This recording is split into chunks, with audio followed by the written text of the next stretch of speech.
आने से पहले मैं तुम्हारे पापा रिस्क रामालिंगम से मिला। उन्होंने ही ये चॉकलेट दी।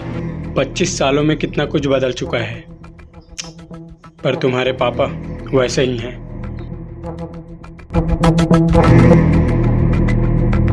ये चॉकलेट भी वैसा ही है।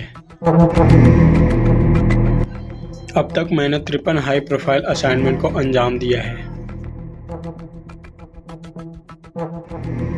किसी को किसी बात की भनक तक नहीं लगी, लेकिन किसी ने मुझे होटल के रूम से ढूंढ निकाला और पुलिस के वैन तक पहुंचा दिया।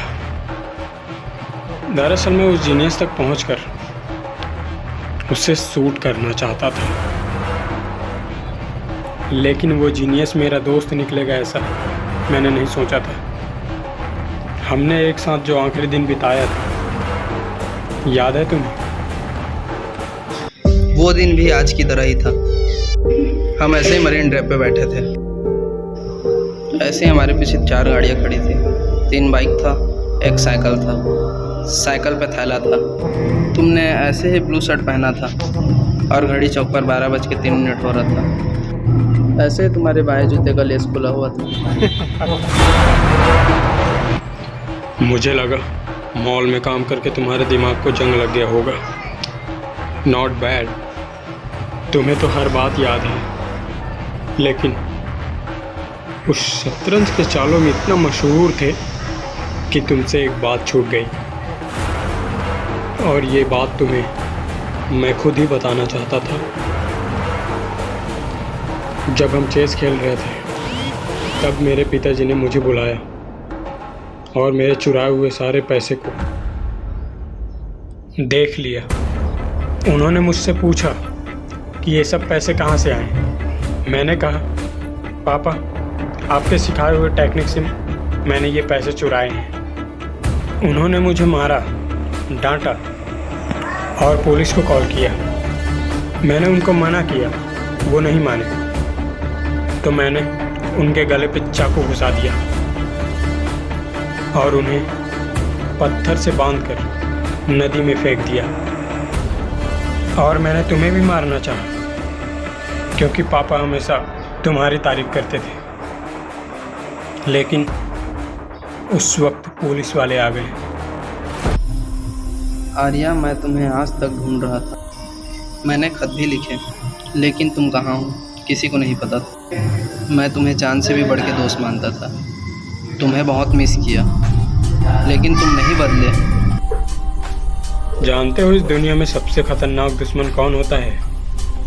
वो जो तुम्हारा हर राज जानता हो, तुम्हारा सबसे अजीज दोस्त।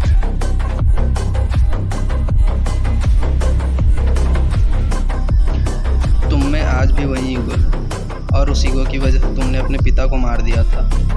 वो लोग जो मरे वो मेरे भाई जैसे थे। तुमने उन्हें बेरहमी से बम से उड़ा दिया। मैं तुम्हें नहीं छोड़ूंगा। तुम्हारी बाकी की ज़िंदगी जेल में कटेगी। देखते जाओ क्या क्या होता है। मैं और जेल में? दोस्त, पुलिस वाले ने ही मुझे तुम तक पहुंचाया है,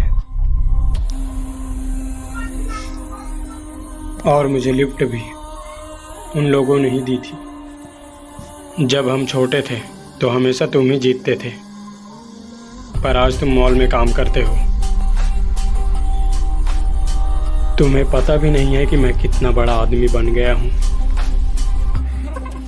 आज मैं ये तय करता हूँ कि कौन इस दुनिया में जिएगा और कौन मरेगा। माना कि मैं मॉल में काम करता हूँ, पर आज भी तुम मुझसे हार गए। आज भी बीते कल में खोए हुए लगते हो। ये बच्चों का खेल नहीं है, ये असली दुनिया है, और आज इस असली दुनिया में मैं तुमसे 100 कदम आगे हूँ। तुम बस अपने भाइयों की बातें करते रहो, लेकिन उनकी मौत महज एक एक्सीडेंट थी जो मेरे असाइनमेंट के दौरान हुई थी। लेकिन अब मैं तुम्हारे बाकी के बचे लोगों को एक एक करके मौत के घाट उतार दूंगा। मैं तुम्हें चैलेंज करता हूँ, हो सके तो रोक कर दिखाओ। I am timing it.